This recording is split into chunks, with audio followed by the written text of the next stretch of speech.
तो आज के क्लास में आपको ये पता चलेगा कि आप इस मौत के परे, इस इल्यूजन के परे अगर देखना चाहते हैं तो कौन सा टूल है। शुरू में जब मैंने इसकी सीरीज बनाई थी तो मेरे मन में यही बात थी कि सब मरते हैं और पता नहीं लोग पैदा होते हैं कि नहीं होते, लेकिन अब मुझे 100% श्योर है कि मौत केवल एक पर्दा है, और वो भी ऐसा पर्दा जिसको आप छुएंगे तो गायब हो जाता है। लेकिन उस पर्दे को, मौत को अपनी जिंदगी से हटाने के लिए आपको ये एक बहुत फर्म बिलीफ होना चाहिए कि फिजिकल वर्ल्ड में इस बॉडी और इसमें होने वाले एक्सपीरियंसेस से भी परे कोई चीज है।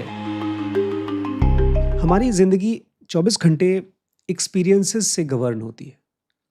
हम जो चीज़ एक्सपीरियंस करते हैं वही चीज़ खोजते हैं। अगर आप किसी दोस्त के यहाँ गए, उसके पास कोई नया मोबाइल है, नया कंप्यूटर है, नई कार है, और आप भी उसको अफोर्ड कर सकते हैं, तो आपको अचानक से लगेगा मैं क्यों नहीं, मैं भी जाऊँगा।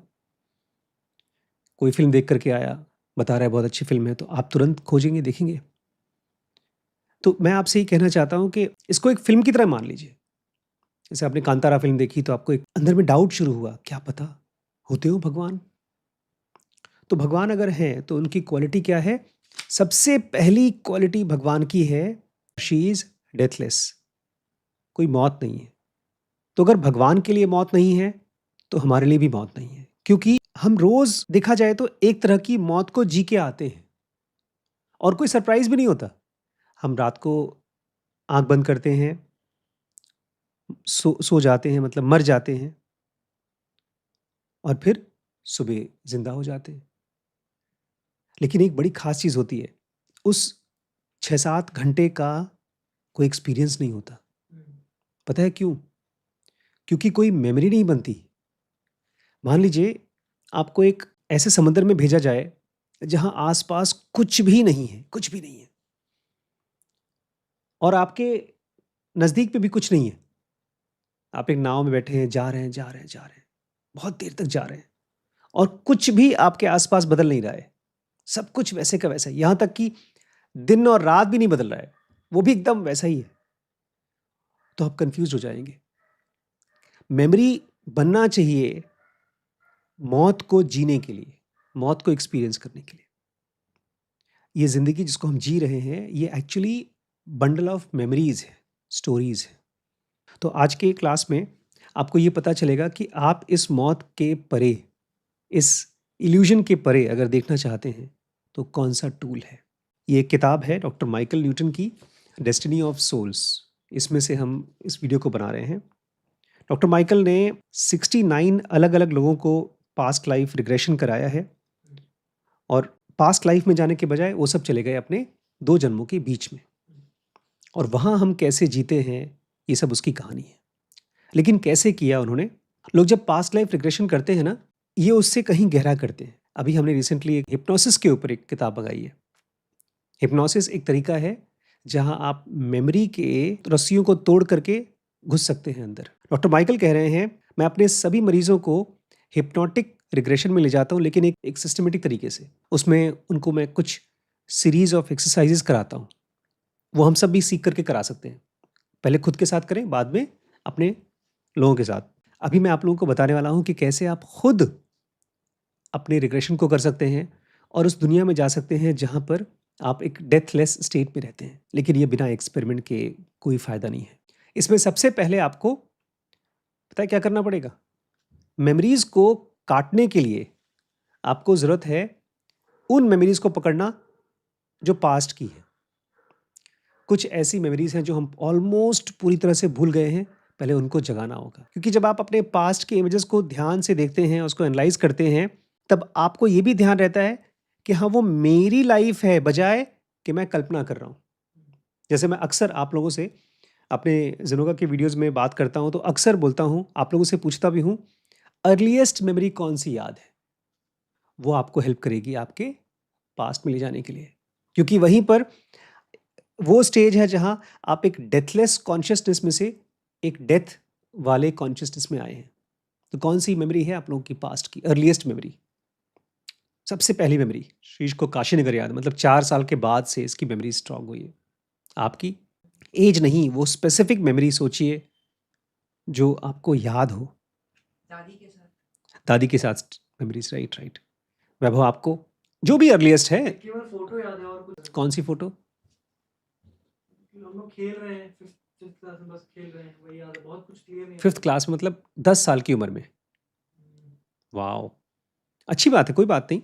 जो भी देखिए, आज आप जाइएगा तो आपको बेसिकली अपने अर्लीएस्ट मेमोरी को शार्पन करना है, हम्म, क्योंकि ऐसा होता है मेमोरी कहीं और नहीं जाती, वो हमारे अंदर ही स्टोर्ड रहती है। लेकिन वो हम बहुत बार-बार एक्सेस नहीं करते, इसलिए छुपी रहती है, नहीं तो फिर ब्रेन का न्यूरॉन्स वेस्ट होंगे। जो भी चीज़ें हमारी मेमोरी में चलती रहती हैं, उसकी वजह से हमारा ब्रेन वेस्ट करता है एनर्जी। वो नहीं करना चाहता, इसलिए मेमोरीज़ को छुपा देता है। बोलते हैं जैसे बाकी सब डॉक्टर्स अपने पेशेंट्स को या अपने क्लाइंट्स को हिप्नोटाइज़ करते हैं, वैसे मैं भी करता हूँ। लेकिन मेरा सीक्रेट बाकियों से अलग कैसे है, क्योंकि ये चीज़ हर कोई नहीं कर पाता कि 2 जन्मों के बीच में ले जाए, कि जिस भी आप हिप्नोसिस में जा रहे हैं, उसको और गहरा करना। हमारे स्लीप के हमने पढ़ा है 2 स्टेजेस होते हैं, आरईएम एंड आरईएम।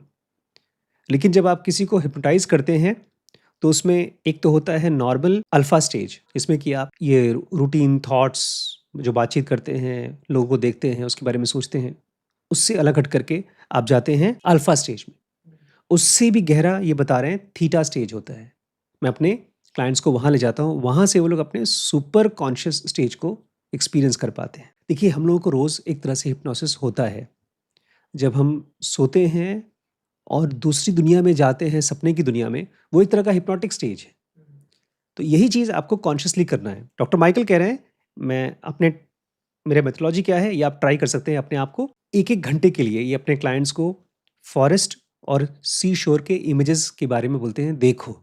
आँख बंद करो और विजुअलाइज़ करो जंगल। क्योंकि जंगल या सी शोर एक ऐसा नेचुरल चीज़ है, जो हम सब ने कभी न कभी, कहीं न कहीं देखा है, हमेशा देखा है। तो शुरू में आपको नेचर के फोर्सेस के साथ, अब देखिए सूरज के अंदर झाँकना बड़ा मुश्किल काम है, आँख जल जाती है।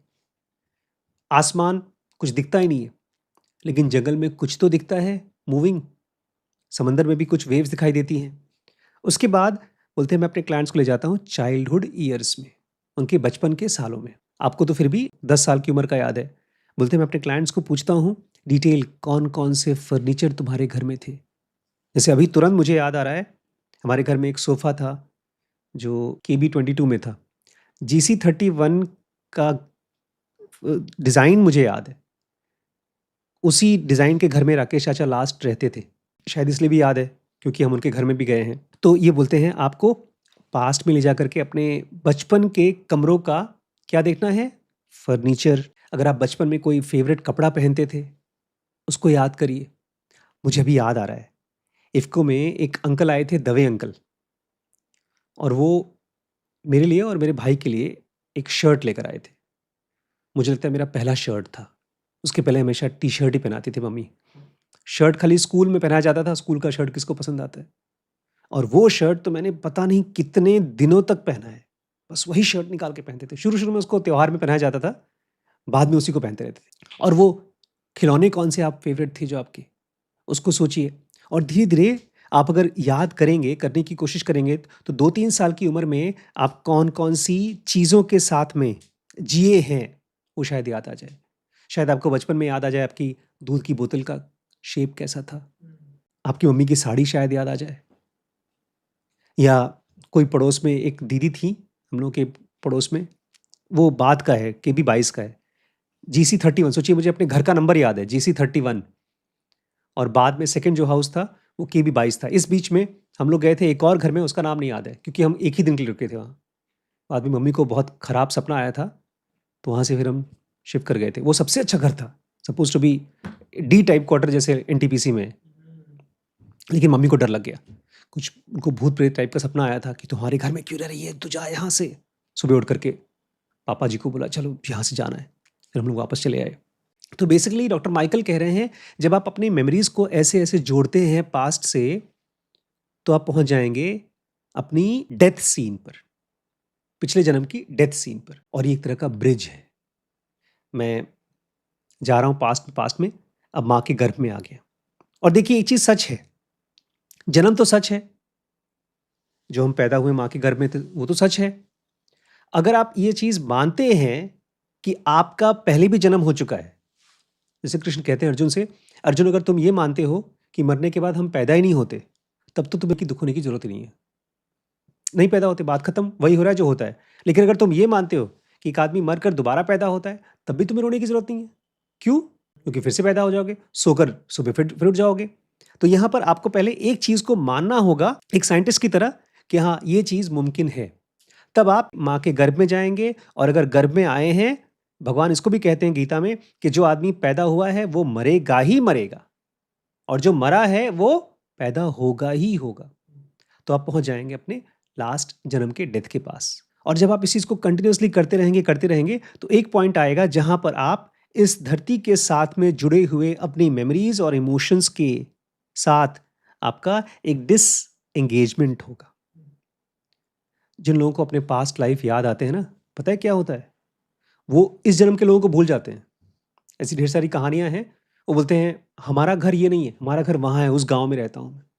वो अपने पिछले जन्म की वाइफ़ को बोलते हैं मेरी अभी भी वाइफ़ है। इसके ऊपर ढेर सारी फ़िल्में बनी हैं, इंटरव्यूज़ हुए हैं। तो वही आपको टेम्परेरीली करना है, ज़बरदस्ती नहीं तो पागल हो जाएँगे। एक और इम्पॉर्टेंट चीज़ है, अगर आप अपने पास्ट लाइफ में जाना चाहते हैं और उस दुनिया में जाना चाहते हैं तो आपके पास कुछ सवाल होने चाहिए, डीप क्वेश्चंस होने चाहिए। किसी चीज़ से आप परेशान हैं, हो सकता है आप पढ़ाई नहीं कर पा रहे हैं, आपको कोई हेल्थ की प्रॉब्लम है या कोई ऐसी इश्यू है जिसके लिए आप बहुत परेशान हैं, तो आप उसको रख सकते हैं कि मुझे अपने पिछले जन्मों के बारे में जानना है कि हुआ क्या? या उस दुनिया में मैंने कौन-सा कॉन्ट्रैक्ट लेकर आया हूँ ताकि मैं इस प्रॉब्लम को झेलूँ? तो कुछ क्वेश्चन लिख रखिए, जो कई दिनों तक आप रख सकते हैं। ये क्वेश्चन पूछूँगा जब मैं उस स्टेट में जाऊँगा, वो जो उस दुनिया की है। डॉक्टर माइकल कहते हैं, ये चीज़ जब मैं किसी क्लाइंट के साथ करता हूँ, तो तकरीबन 2 घंटे लग जाते हैं। अभी हम लोग यहाँ पर कोई आपका रिग्रेशन नहीं कर रहे हैं, खाली बता रहे हैं कि पास्ट में जाने का तरीका क्या है? पहले मेमोरीज़ को शार्प करो, शार्प करो, शार्प करो। कल का मेमोरी तो याद है ना, कल क्या हुआ था? कि वो भी भूल गया। लेकिन उसको याद करने के लिए, अच्छे तरीके से याद करने के लिए आपको सोने से पहले 1 घंटे के लिए स्क्रीन छोड़ना पड़ेगा।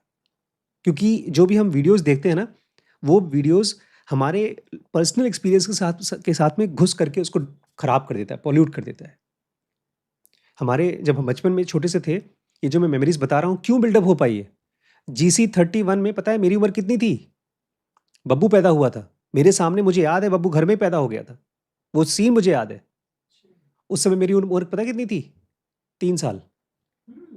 3 साल की उम्र में मैं जिन दोस्तों के साथ खेलता था उनका नाम याद है। 2 लड़कियों के साथ खेलता था मैं। छोटी मुन्नी, बड़ी मुन्नी। मेरा नाम मुन्ना था। छोटी मुन्नी ज़्यादा सुंदर थी, बचपन में मुझे लगता था। बड़ी मुन्नी थोड़ी मोटी थी। रात को जब हम खेल रहे थे खेल, मुझे वो याद है। और एक बार का याद है, मम्मी ने मुझे मारकर कमरे में बंद कर दिया था।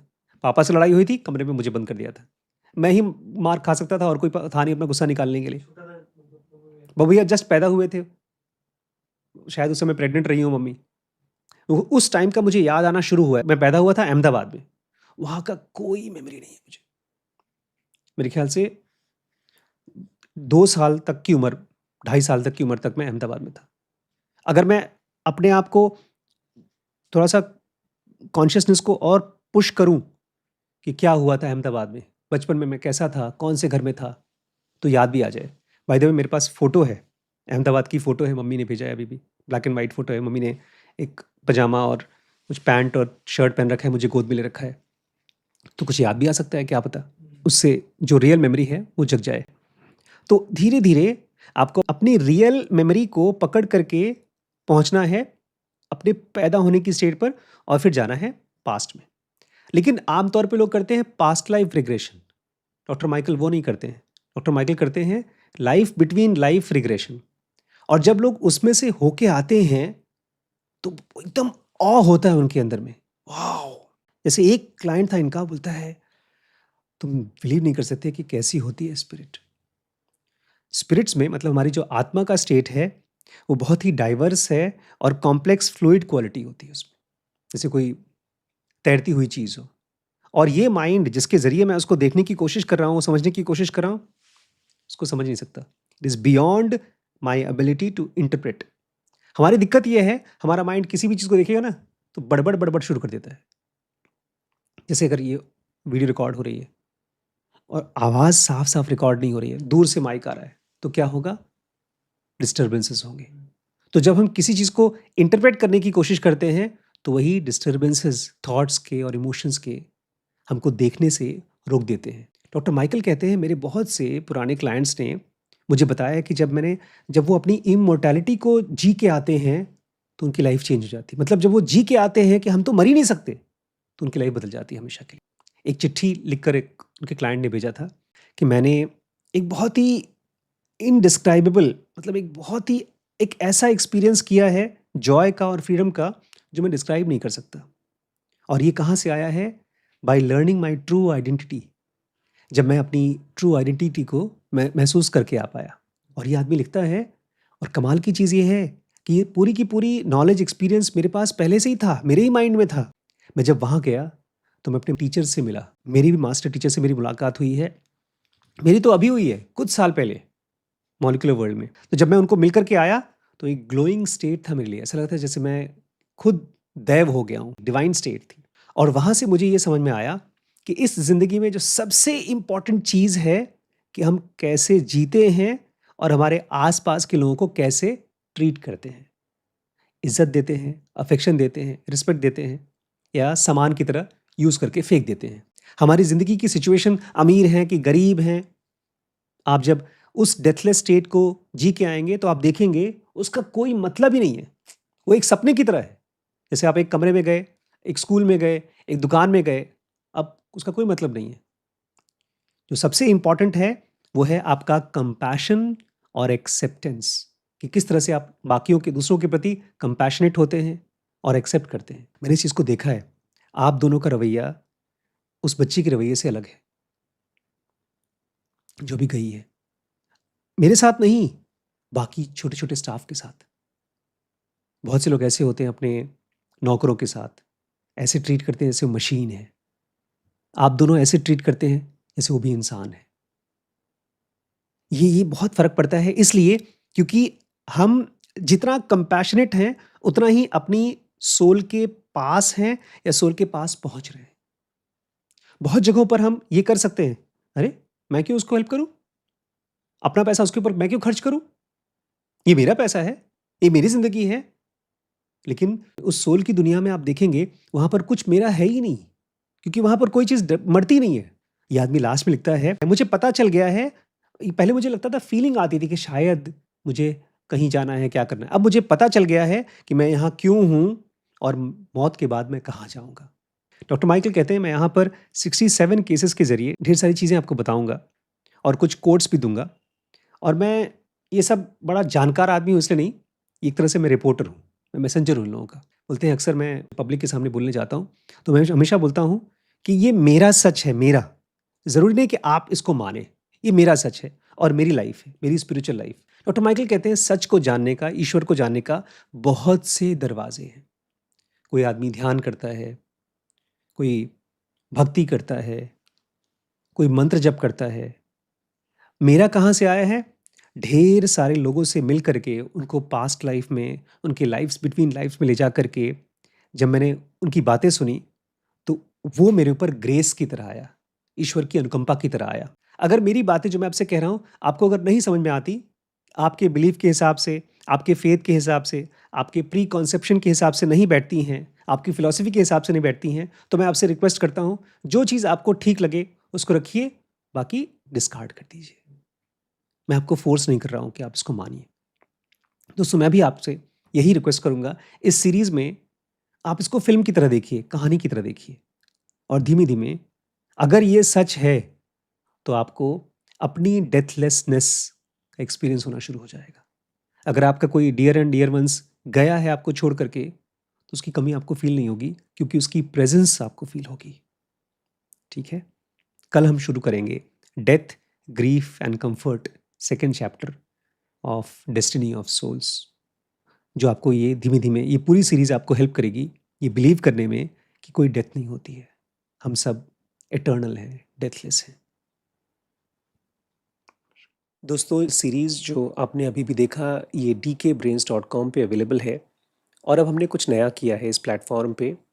इसका स्ट्रक्चर हमने पार्ट्स में डिवाइड किया है, क्योंकि बहुत से लोग हैं जो हमारे कोर्सेज ट्राई करना चाहते थे लेकिन नहीं कर पाते थे फ़ीस की वजह से। तो हमने एक ऑप्शन चालू किया है जो फ्री है। अच्छा, उसके बाद अगर आपको लगता है कि नहीं मुझे अब पेड कोर्स करना है, और फाइनली अगर आपने डिसाइड कर लिया है कि आप हमारे साथ लंबे समय तक चलना चाहते हैं, तो एक ऑप्शन है ग्रो, जिसमें हमारी सारी सीरीज़ आपको अवेलेबल है थ्रू आउट द ईयर। लेकिन उसके साथ साथ इसको एक अपॉर्चुनिटी भी बना सकते हैं अपनी अर्निंग का। बहुत ज़्यादा तो नहीं, लेकिन फिर भी कुछ न कुछ आपको अर्निंग होगी जब आप इस सीरीज़ को देखते हैं और किसी और को रेफ़र करते हैं। ट्राई आउट करिएगा, मुझे कमेंट के ज़रिए बताइएगा। आपके सजेशंस हमारे लिए बहुत इम्पोर्टेंट हैं। मैं वेट करूँगा आपके कमेंट्स का। ठीक है।